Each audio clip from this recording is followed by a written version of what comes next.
byrjum nú á að skoða, ef við hugsum okkur, við höfum bara hérna eitt þýði og við ætlum að sko ályktanir hlutfall í einu þýði og við ætlum sérst að kanna tilgátur á eftirfarandi formi. Þessi 0 tilgátan að p jafnt og eitthvað p0 og þetta bara einhver tala milli 0 og 1 að hlutfallið sem sagt oft þetta 0,5, þá erum við svona að tala hérna 50-50, við sjáum þetta hérna rétt og eftir.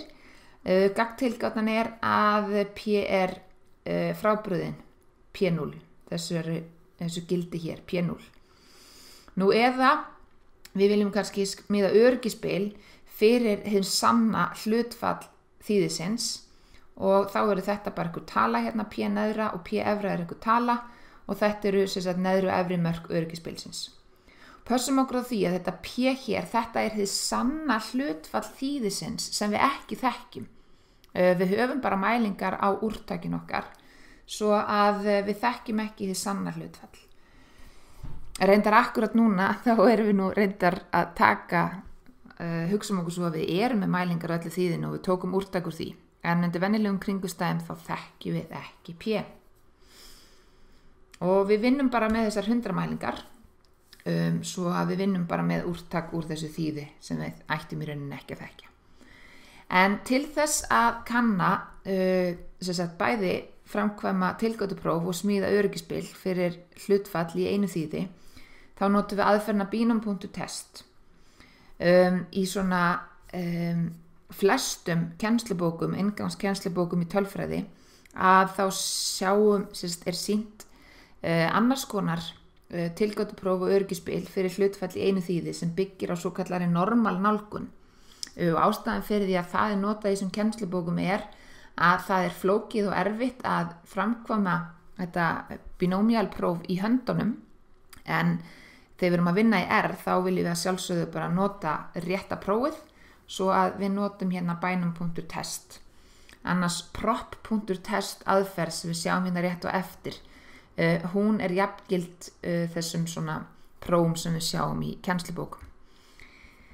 Við mötum hann annarkvort með table-skipun, þar sem við sjáum hversu margir eru í hvorum hóp eða fjölda heppnara útkoma og fjölda tilraun í allt. Sjáum þetta einnig rétt og eftir. Þannig að nú ætlum við að nota aðferðina til að kanna hvort hlutfall þeirra sem hljóp frábrugðið hlutfalli þeirra sem sat kyrr. Hér á sjálfsögðu að standa þeirra. Jæja.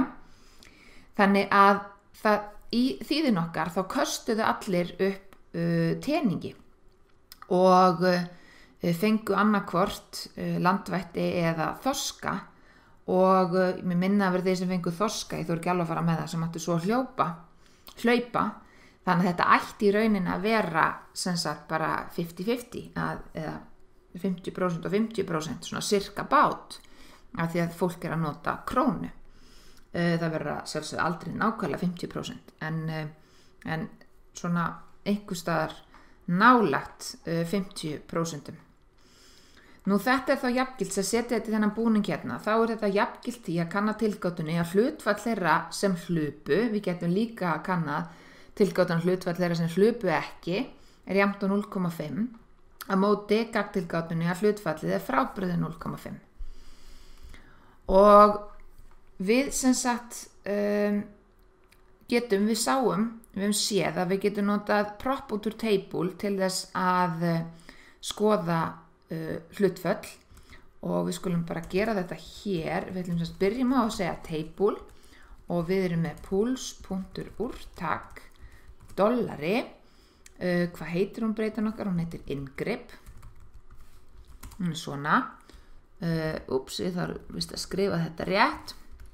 Svona, það eru 30 sem hlupu og 65 sem sátu kjörrir af 100 og þá sjáum við nú fljótt að þetta þá 35% og 65%. Þetta passið ykkur á því, við ætlum að kanna tilgátuna að hlutfall þeirra sem hlupu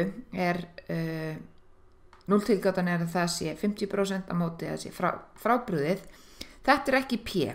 Þetta úrtakshlutfallið og Það svona notað ýmis rithátur til þess að tákna það, oft p-hattur.